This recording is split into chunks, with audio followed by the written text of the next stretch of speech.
I actually loved this movie because I took notes last night when I was watching it because it was like taking a class. Yeah, in a little bit, I but loved not it. a boring class. No, I that's mean the that in a important good way. thing, Yeah. This is the Majority Report. I'm Janine Garofalo here with Sam Cedar. And in studio, we are talking to Joel Bakan, author of The Corporation, The Pathological Pursuit of Profit and Power, which has spawned the award-winning documentary of the same name. You can learn more about the dates that you can see the documentary at thecorporation.com.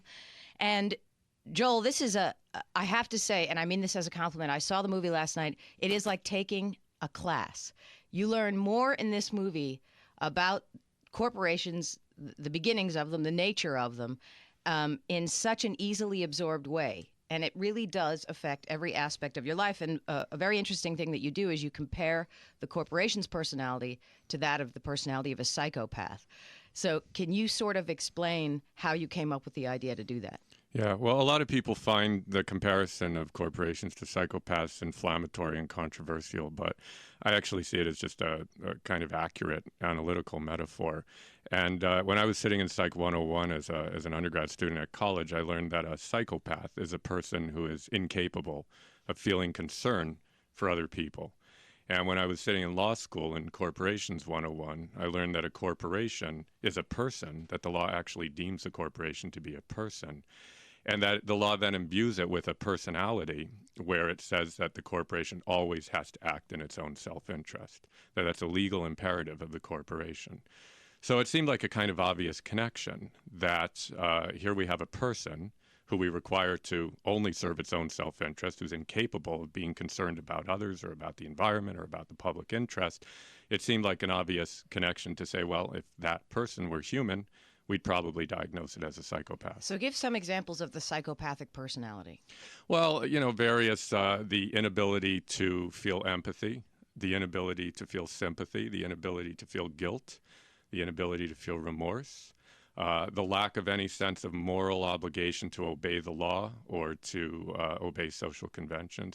I mean, those are the kinds of specific characteristics that are usually associated with psychopaths. And when you look at, and this is what we do in both the film and the book, when you look at the corporation, it matches up relatively directly and quite literally with these various characteristics. All right, so Joel, the first part I want to go back to is this notion that a corporation is an individual, that the state, the government, the society imbues in a corporation the same rights that it would an individual. Now, and everything else seems to be an implication of that. But let's talk about the genesis of how that happened.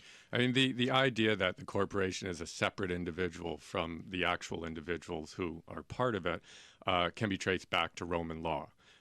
Where you actually create an artificial entity and you give it the rights of people. But it's probably 17th century England is where you really start to see it develop. And then if you jump ahead to mid-19th century in the United States and England, it's when it really gets entrenched. And the reason for it is quite simple. One of the points of the corporation as a device was to relieve the owners of a particular business of responsibility if things went wrong. In other words, if somebody said, I'm going to invest some money in that firm, they don't want to, because they're investing money in that firm, they don't want to be legally liable if the firm goes bankrupt. They don't want to have their house taken away or their assets seized.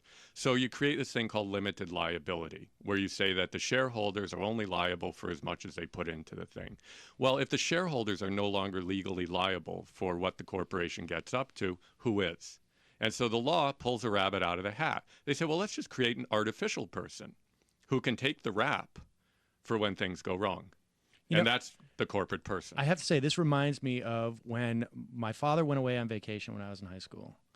And he came back and found some contraband, which I went on to blame on a fake kid, an amalgamation of a kid who supposedly came over and was friends of my friends. I said, if I find out that kid brought that in this house, I will kill that guy. Now, of course, to stretch the metaphor, essentially, this kid now exists and can still do things, even though there's no responsibility that ever come back to him. Now, what would have been, or what could be, an alternate version of a corporation where they don't have all the rights that an individual has? Well, the alternate version would be simply, and it existed prior to the corporation's rise, it was called a partnership, where a bunch of people are in a business, and if things go wrong, those people are legally liable. The business doesn't have an existence that's separate from the people who own and run it. But that really is the distinguishing characteristic of the corporation, is that you split the ownership of the thing from the actual thing. And so all the owners are kind of invisible. And the real difficulty is that when you've got this artificial person, you can't put an artificial person in jail. So it's very hard to actually control this artificial person, because all you can do is maybe slap its wrist with a fine. And when you look at the laws that apply to corporations and try to protect the environment, try to protect workers' rights, try to protect human rights, the fines usually aren't that substantial.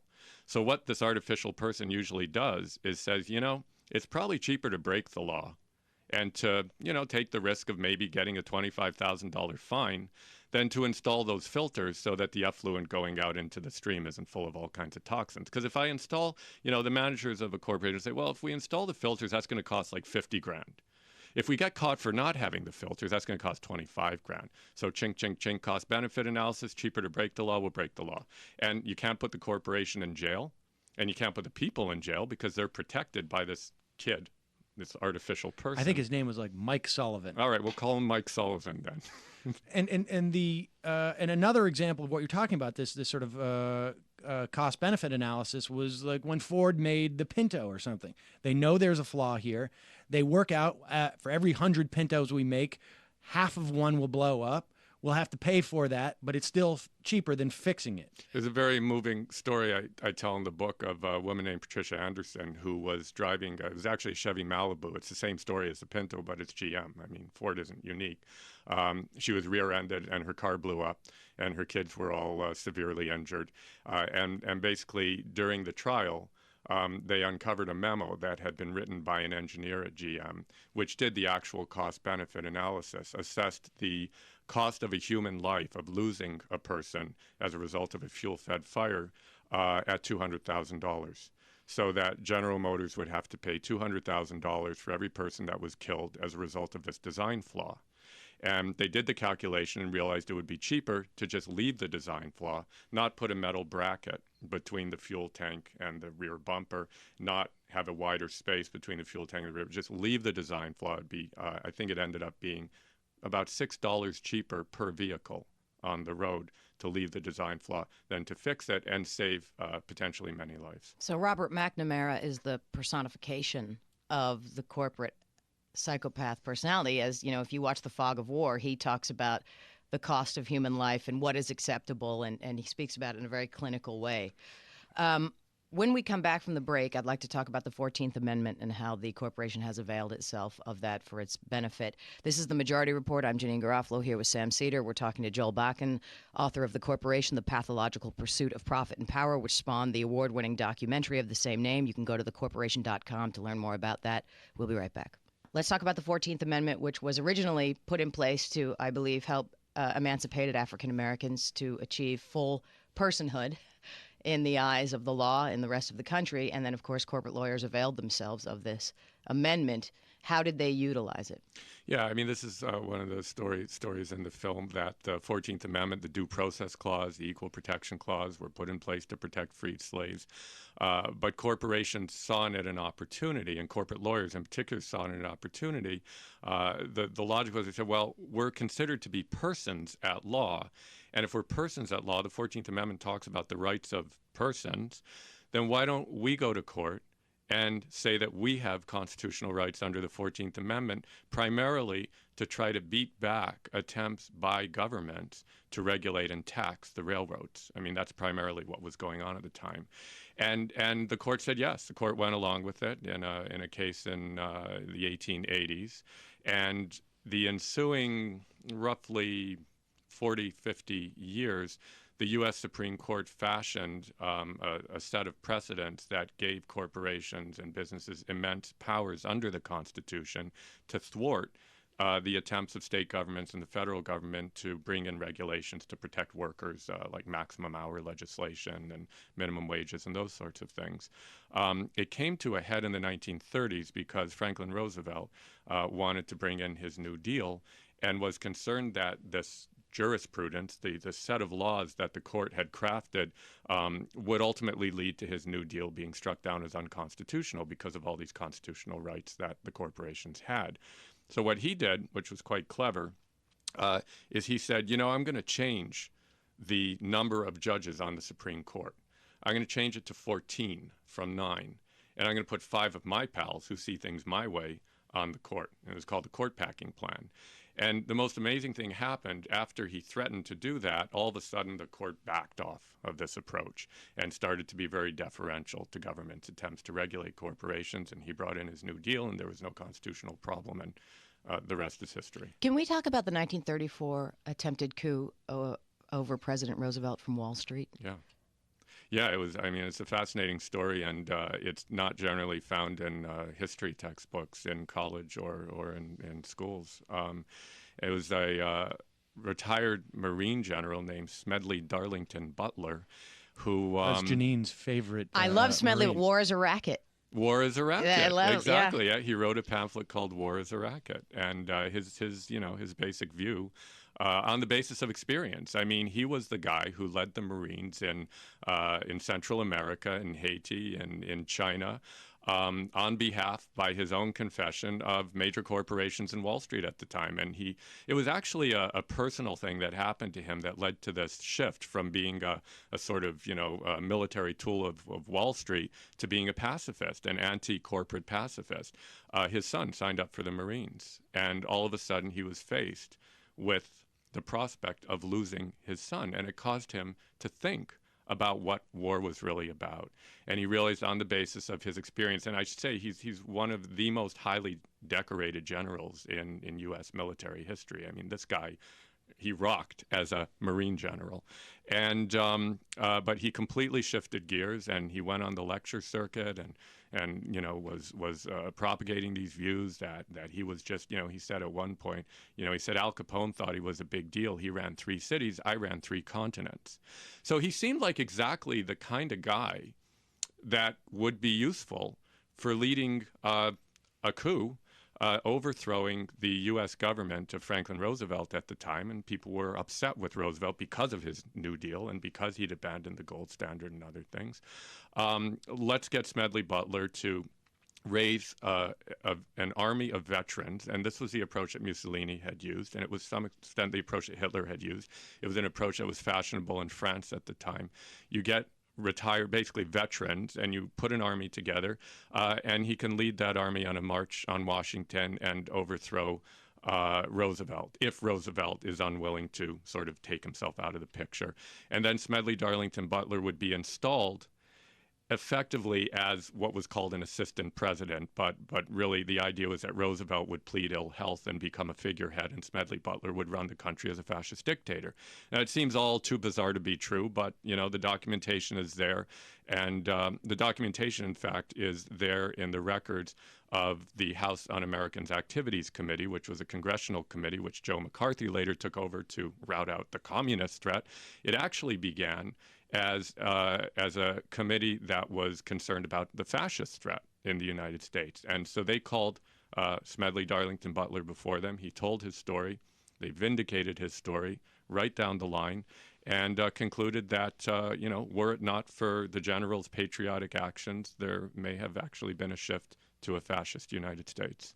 Who were the people who approached Smedley? They were a group of business people led by the DuPont organization, the DuPont family, Remington Steele, director of a number of different corporations, Bethlehem Steel and Goodyear Tire, and J.P. Morgan primarily.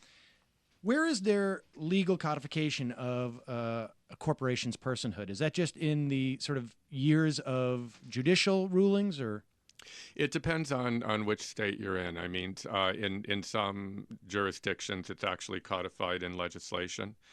In other jurisdictions, it's a result of what's called the common law, which is the precedential value of decisions that courts have made that are binding on future courts.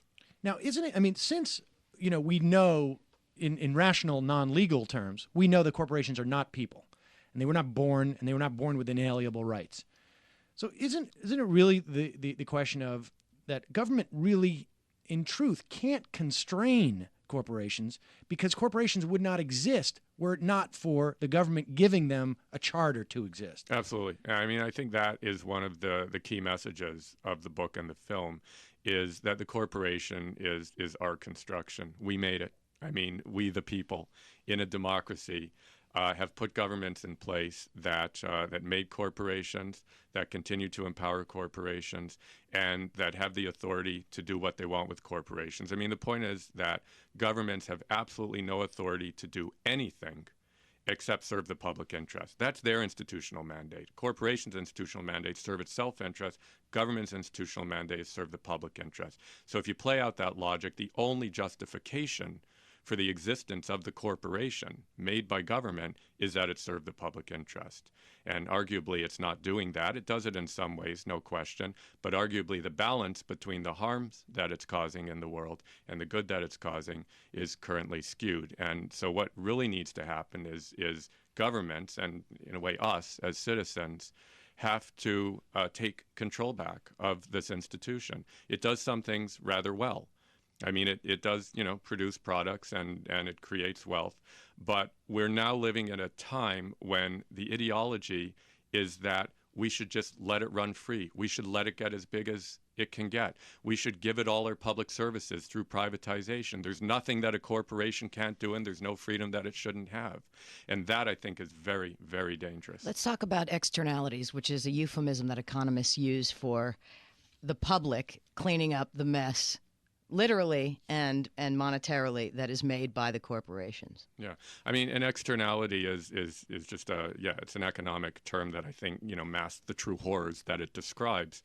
An externality is any cost that the corporation can unload onto somebody else. And of course, when you're dealing with a cost-benefit calculation, the more that a company can reduce its costs, the more money it can make, the more profit it can make. So when it reduces its costs by imposing them on others, then that's called an externality. So an externality would be all the people in a town who've lost their job because the company decided that it could produce at a lower cost in Honduras.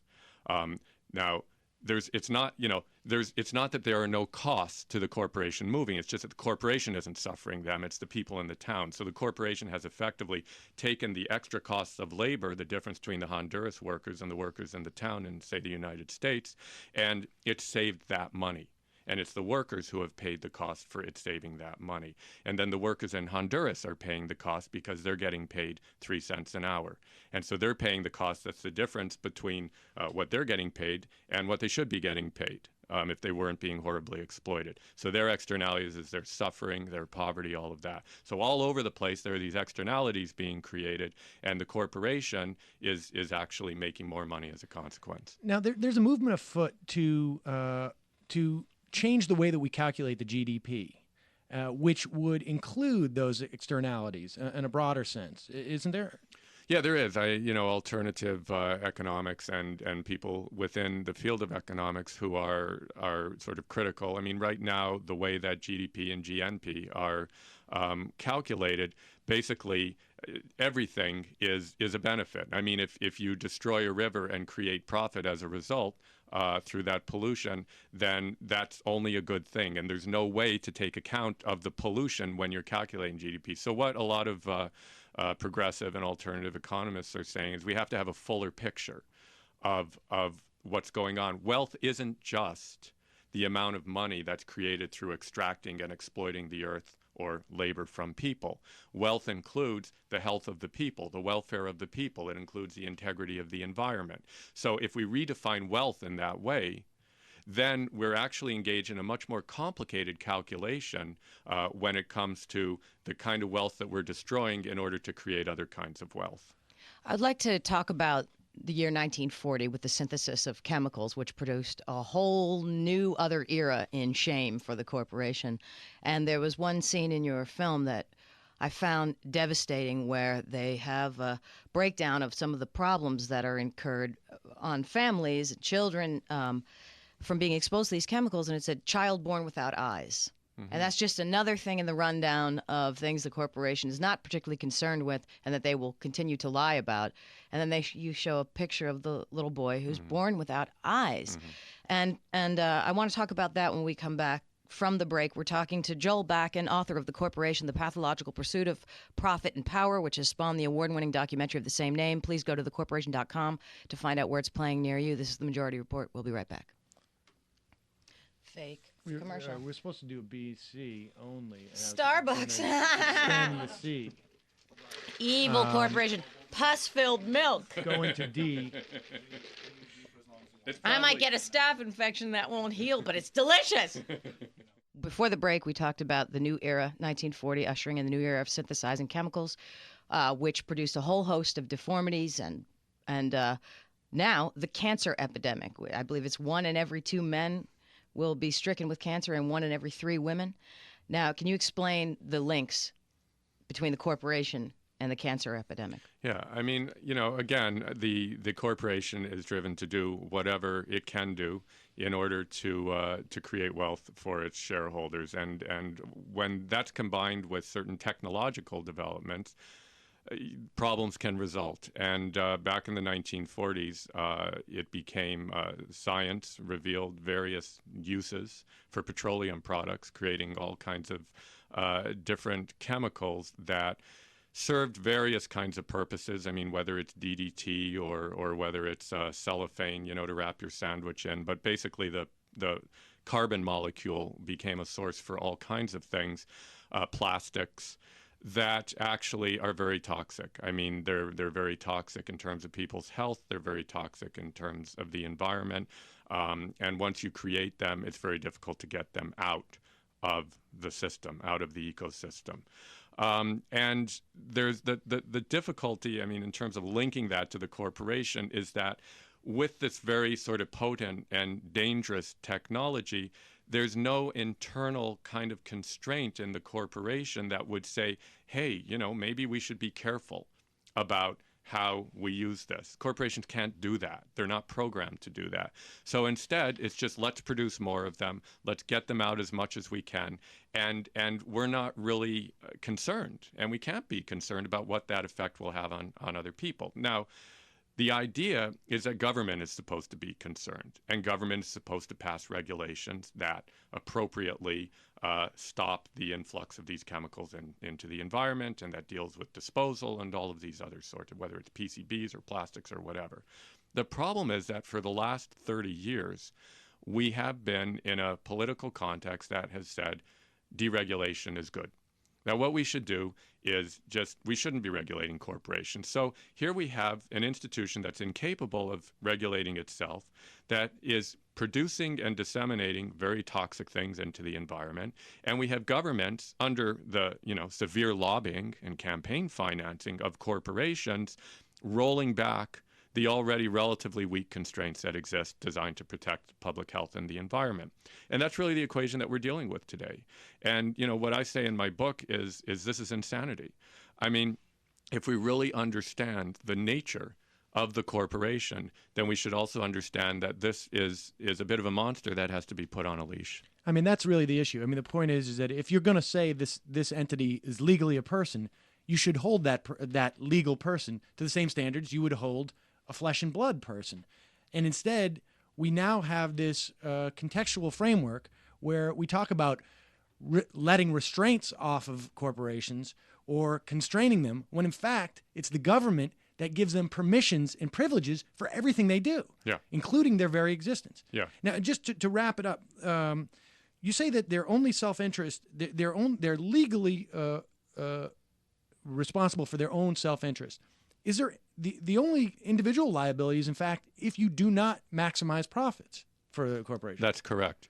I mean, it's illegal for a director or a manager of a corporation to be genuinely socially responsible. We hear a lot of PR about social responsibility, but it's really just PR.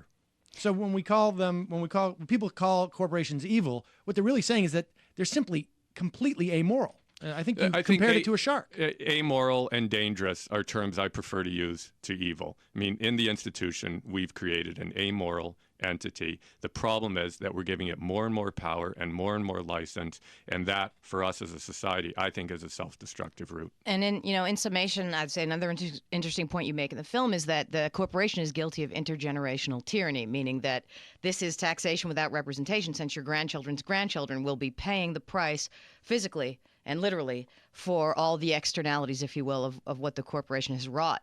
Those chemicals probably have half-lives of 500,000, a million years. I mean, they don't just sort of dissolve, and that's that, and we're through with it. Absolutely, yeah. So what it is, this is an uplifting film. It is. Bring the family. No, actually, this this is ending. Yeah. Actually, this should be mandatory viewing. This is one of the most jam-packed with easily absorbed facts. But funny and entertaining. Funny and entertaining, and the narratress sounds just like every voice from a science fiction film that will tell you that you need to evacuate the ship. Kind of sexy female voice that tells you must get off in T-minus 10 seconds or you'll explode. Have now boarded. Thank you. The Klingons have now boarded. You have T-minus 7 seconds to exit the ship. Now let's go to animal experimentation and Monsanto. And the pus and the milk that we enjoy. Yeah, it's a particularly it's a quite disturbing and difficult to watch part of the film. What it's about is the hormone RGBH, which is produced by Monsanto, and it's injected into cows to have cows produce more milk. And as Jeremy Rifkin points out in the film, I mean, this is a ridiculous notion because the world, as he points out, is awash in milk. I mean, there's no shortage. And the government pays people not the government actually pays milk. farmers not to produce milk. So here we have a product that's designed to get cows to produce more milk. Now the problem is that when you inject it in the cows, they get sick. And their bodies are not meant to produce that much milk, so they get, in particular, mastitis. And in order to treat the mastitis, which is very painful for the animals, they have to take antibiotics. And so what you end up with is a milk supply that has these hormones, these artificial hormones within it, and a pretty high bacterial count as a result of the sickness of the cows, and also antibiotics in the milk. So you end up with quite a stew in the milk of some things that are quite dangerous. Now, and what would Thomas Friedman say if the Europeans didn't want to drink this pus-filled milk, Sam? That's so quaint. Thomas Friedman, our nemesis. Well, the Europeans don't, and they've actually passed laws that say you can't use this hormone, as we have in Canada. There was an article, I don't want to spend too much time on it. There was an article that Friedman wrote about how he was having lunch in Davos, and he noticed there was an asterisk next to the U.S. beef that they were serving, and it said, "We want to inform you that it's actually got genetically modified organic materials in it, or could, because the cow may have eaten, some type of hybrid Franken lettuce or something like that." Or and its friend. He thought it was very quaint and typical of what was wrong with Europe, and then somehow tied that into why he would not take Europeans' problems with going into Iraq seriously. It's true. I mean, it's fascinating. But I want to just ask you, now when a company comes up with a product like this, which makes cows, create more milk, do they stumble upon this and say, "Hey, this will create more milk"? Now, there's no demand for it, but if we put out some nice-looking videos, we can convince people that they are a demand, or they can maximize their profits. Or is this something that they actually said, like, this will be really easy to develop, and then we can just worry about marketing it later? I mean, I don't know, but clearly from the perspective of an individual farmer who has, say, 40 milk cows, as Monsanto points out to them, and I think this is probably received by them, if each of those milk cows is producing 30% more milk, then each of those units, as they're pointed out, as they're called, each of those units is more profitable. So it's basically because you're feeding them the same amount of feed, and all of your costs are roughly the same. You inject them with this thing, they're producing more milk. You take it to market and you sell it. And how it affects us is with the antibiotics that are in the pus milk, and it's called Posilac. Yeah, Posilac. Posilac. Yeah. that means that perhaps you get a staph infection, and because of the antibiotics in the milk, you can't be cured. Your staph infection could kill you. Yeah, and I mean that's pointed out, but there isn't sort of hard science on exactly what the links are, but there's good reason to believe that that not only antibiotic resistant strains of bacteria, but also cancer and other sorts of things may be linked to these kinds of bacteria and hormones and whatnot that are in the milk. This is a perfect example of what we had talked about in part one of this interview, which is an externality. It's an externality. We know there's no benefit to it because we don't need the milk as a society. But there is profit made by it. That's the benefit. Profit made by certain individuals. Right. And by Monsanto in this situation, but there's no benefit. And to the extent that there is any cost to society, be it cancer, be it other diseases, be it staph infections, is absorbed by the consumer. That's right. And you raise an interesting point in terms of mentioning Europe, because in Europe, they have adopted what's called the precautionary principle in terms of a lot of their regulatory legislation. What the precautionary principle says, and I advocate it in my book, is that even if you can't prove scientifically, absolute, lockdown case that X causes Y, that putting this stuff in the milk supply causes human health problems. Even if you can't prove it, if the evidence is highly suggestive, that's enough to justify regulating it. When on doubt, err on the side of caution, of which safety seems reasonable. and caution, and that's something that I think a lesson can be learned from Europe in this country and in Canada for that matter. When dealing with dangerous types of things, it's very hard to make an absolute scientific case that if that the ozone is being destroyed by greenhouse gases. That's a controversial point. There are scientists arguing both sides of that case. But, the implications are pretty serious. So maybe we should just, be cautious about it. And that's a principle underlying European legislation. That's why they deal with this issue differently than they do in this country. Well, speaking of what things people can do and what things people are doing, because the movie ends on sort of an up note, despite the, amount of evil that has been presented prior to that point. Yeah. But so talk about what people are doing. Well, I mean, I think it's an up note because I think when you look at history is really nothing other than a story of one apparently omnipotent, dominant system crumbling, being humbled, being absorbed into one after another. I mean, the Egyptian Empire, seemed like it was infallible. I mean, it wasn't going anywhere, and it's not here anymore. The Roman Empire, the Communist Party, on and on and on. And I really think that our current sort of corporate fundamentalism, I like to call it, because it is a fundamentalist system, is not immune to history. And I think what happens is when a system becomes out of sync with what people really want and what they need, then people become politicized and people start to rediscover themselves as citizens and start to demand something different. And I think we're at the point where that's going to start happening. I think you see it on a daily basis. You see organizations like Move On. You see this radio station. I mean, you see lots of people with lots of concerns who are becoming active in doing something about them. And so, I'm very optimistic. There's a large difference between cynicism and skepticism. Water, by the year 2025, will be as precious a commodity as oil is to people now. There'll be the same type of divvying it up or fighting over it.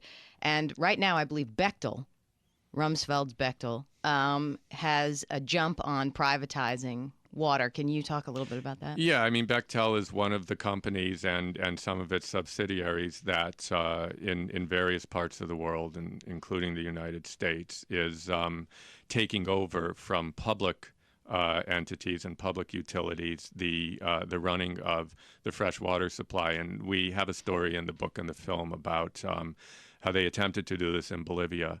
And it led to the cost of water for the citizens of Cochabamba, which is a region in central Bolivia, the cost of water going sky high, and even rainwater was actually it was illegal for people to collect rainwater. Even rainwater was privatized, and lagoons and various public sources of water.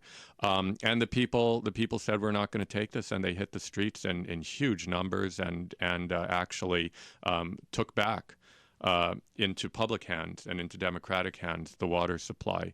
And I think it's a story that's a victory, but it's also a story that shows just how far corporations will go in terms of trying to. I mean, in a way, the public domain is the last frontier for corporations. I mean, they are running so many sectors of the economy, but when they look at things like water and public utilities, they salivate. They say, there's something that government's doing that we can actually do for profit. So let's do that. And governments are capitulating to that kind of privatization. The part that amuses me the most, and also terrifies me simultaneously, which is actually a sensation I enjoy, is the part about the human genome and the notion that people are actually making almost genetic traits proprietary. Yeah.